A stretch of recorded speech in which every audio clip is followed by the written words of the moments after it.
This hidden voting bloc could swing the 2024 election. Tina DeMedeiros, 53, of Dartmouth, Massachusetts, is a typical Trump or bust voter.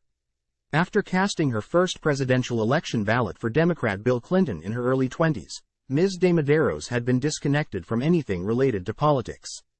Donald Trump became a notable exception. Ms. DeMedeiros voted for him in 2016 and again in 2020, but she didn't cast a ballot in 2018, nor in 2022. She said that most of the people she knows don't vote regularly, either. "I don't really like politicians. But I like Donald Trump," she told the Epoch Times. "I don't look at him like a politician." Pollster Rich Baris calls these people Trump or bust voters, less likely voters who tend to cast ballots only when they know the name. Donald J. Trump will appear. They now form a critical constituency that other analysts are beginning to acknowledge. Republicans cannot win without them, Mr. Baris told the Epoch Times. "The math just isn't there if they do not show up."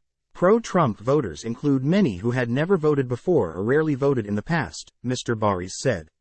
Many pollsters might label these people unlikely or less likely voters and may discount their responses or weed them out, based on the assumption that they won't cast ballots. But Mr. Baris said that in the case of President Trump's voters, that premise is flawed. He sees a pattern. These previously unmotivated, sporadic voters now seem to behave rather predictably. The Trump or bust phenomenon is evident among interviewees whom Mr. Baris's Big Data Poll, BDP, surveyed this fall. Mr. Baris produced one of the few polls that correctly showed that then-candidate Donald Trump was poised to win in 2016. BDP has conducted polling in the past for the Epoch Times. For example, BDP's map shows a 38-year-old man from rural Shelby County, Ohio. He described himself as unmarried, childless, not religious, and working full-time for an annual salary of at least $50,000. This man, Mr. Baris says, is a typical Trump or bust voter, like Ms. DeMedeiros. She started following Donald Trump when she was 15. That's when she made her first trip to New York and visited Trump Tower, piquing her curiosity about the real estate tycoon's success. She started watching Mr. Trump on TV talk shows, such as Oprah Winfrey. She became a fan of his reality TV series, The Apprentice. Yet Ms. DeMedeiros was so politically unaware that she was stunned to learn Mr. Trump was seeking the presidency. He declared his candidacy in June 2015, but she knew nothing about it until her husband mentioned Mr. Trump was going to debate Democrat candidate Hillary Clinton in September 2016. "I said, oh my God, he's running for president?" she recalled. By then, Ms. Clinton had already declared that Donald Trump's supporters could be lumped into a basket of deplorables. She said these people were racist, sexist, homophobic, xenophobic, Islamophobic. Her comment ignited a backlash. And when Ms. DeMedeiros heard about it, she predicted, "He's going to win." "Everyone thought I was crazy," she said. But she saw signs that waves of support were building for Mr. Trump, partly out of resentment toward Ms. Clinton. People had signs out in front of their houses saying, "A deplorable lives here," Ms. DeMedeiros said. Intrigued, she started learning about the future president's proposed policies. To her, they seem to be based on common sense. She supports his tough on illegal immigration policies, his defense of constitutional rights, and his plans to cut government bureaucracy. She said President Trump has her support. Although she conceded that he may engage in too much name-calling, she said, "I like it when he goes after people who come after him." She said she's used to that brash personality as a New Englander. "I like people who have fire inside of them. And I think he's done a lot for this country," she said. "If I had his money, I don't know that I'd keep going on while being under constant attack." Ms. DeMedeiros said that some wealthy Democrats in Cape Cod who were once anti-Trump now instead badmouth President Joe Biden's economic policies. "They want President Trump back in office," she said. To them, she says, "Welcome aboard." Although Ms. DeMedeiros said she senses that President Trump is headed for a 2024 election win, she also said she remains concerned that Democrats will try to sabotage it. Days after Ms. DeMedeiros expressed that worry to the Epoch Times, the left-leaning Colorado Supreme Court ruled President Trump ineligible for that state's primary election ballot. The Colorado GOP has asked the U.S. Supreme Court to intervene. Michaela Rose, 36, of Dallas, exemplifies another category of President Trump's supporters.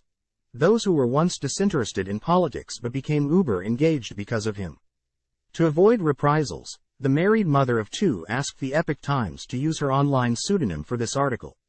Concern for her children motivated her to start paying attention to politics, she said.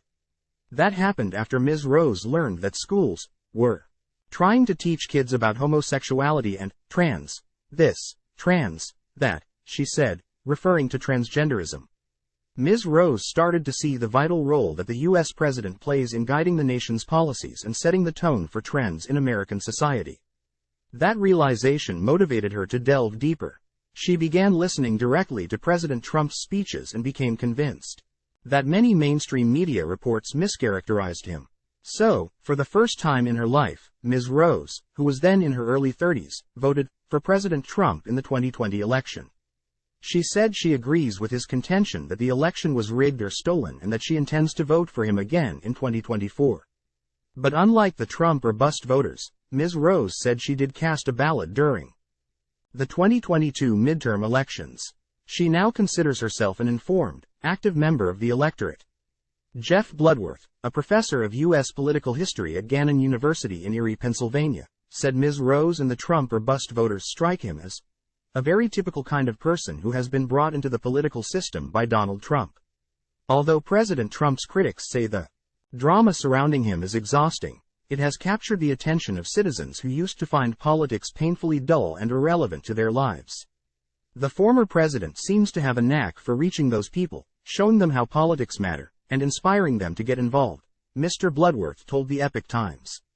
He makes politics kind of understandable. And, oddly, some people believe he's more relatable, even though he's a billionaire from New York, he said.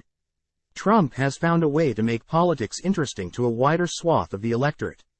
Mr. Bloodworth said he thinks many pollsters still need to figure out how to ferret out and fully gauge President Trump's supporters. Recent poll numbers for both President Trump and President Biden fit Mr. Bloodworth's observations about the political climate in Pennsylvania. Polls show that President Biden, who hails from Pennsylvania, is in danger of losing the state if current trends hold. Mr. Baris's BDP shows President Trump 3.5 percentage points ahead of the incumbent in the Keystone State. Asked to comment on BDP's Pennsylvania findings, Mr. Bloodworth said, "I guess I was most surprised by the urban numbers, especially in Philadelphia. In 2020, then-candidate Joe Biden won Philadelphia County by about 63 percentage points. That support level has dropped by 16 percentage points, according to BDP. The poll detected a similar decline among President Biden's supporters in Pittsburgh, where he won by about 20 percentage points in 2020. Now his Pittsburgh lead has shrunk to about 4 points, BDP found. These findings mesh with other polls showing that non-white people's support of the current president has been dropping. Some Democrat strategists have acknowledged that these polling numbers constitute warning signals about President Biden's re-election bid. Simply put, the numbers show that Biden is vulnerable, Mr. Bloodworth said. And I think even Joe Biden understands that. Quote, however, some of the incumbent president's allies are discounting the importance of polling at this stage of the game. Asked to comment on the recent downward trends in President Biden's poll numbers, Washington-based Democrat strategist Matt Engel told the Epoch Times last month, horse race polls a year out are not predictive, and treating them like they are is dumb on the part of individuals and irresponsible on the part of journalists. Similarly, Mr. Baris told the Epoch Times, people should remain skeptical of polling, educate themselves about it. They also need to remember that polling was never intended to identify margins with pinpoint accuracy. Instead, polling is intended to identify trends and record voter sentiments at a given moment in time. They're snapshots recording the present, not crystal balls glimpsing the future. Most polls contain sampling errors that can skew results, typically plus or minus 3 to 4 percentage points. Thus, a lead within those margins is not a comfortable one. And so far, most Biden-Trump poll results fall within that margin of error. Mr. Engel said President Biden's poll rankings are probably suffering in the face of virulent opposition from President Trump's ideologues in right-wing news media. Many recent reports are critical of President Biden's handling of the economy, immigration issues, and foreign affairs, including the Israel-Hamas war. In addition, President Biden faces an impeachment inquiry over millions of dollars that allegedly flowed from foreigners into his relatives' bank accounts. He has denied wrongdoing. President Biden's supporters say the influence peddling scandal is small potatoes compared with the 91 criminal indictments lodged against President Trump. The allegations stem from his challenge of the 2020 election results along with his handling of business records and government records. The former president has repeatedly stated that he did nothing wrong. He says he is the target of an unprecedented political witch hunt designed to damage his candidacy and interfere with the 2024 election. He also has repeatedly touted his polling performance as an indicator that the American people see the criminal cases as political persecution, and that they appreciated the work he did in the White House. Assuming a Biden-Trump rematch, voters face a choice between two candidates who are both old, Mr. Angle said. President Trump is 77 and President Biden 81. But of course, there are significant differences between the two men. Mr. Angle said he considers President Trump dangerously destructive, dishonest, and a threat to American democracy. President Trump and his supporters dismiss that characterization as a Democrat talking point. They retort that President Biden has stumbled over his words and his feet, signs that his age is affecting him and making him appear weak on the world stage.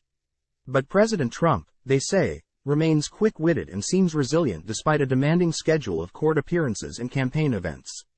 Mr. Angle called President Biden capable, accomplished, and patriotic, even if he is less than exciting. Quote, President Biden's critics accuse him of failing to put America first. Under his watch, record-breaking numbers of illegal immigrants have flooded across the U.S.-Mexico border.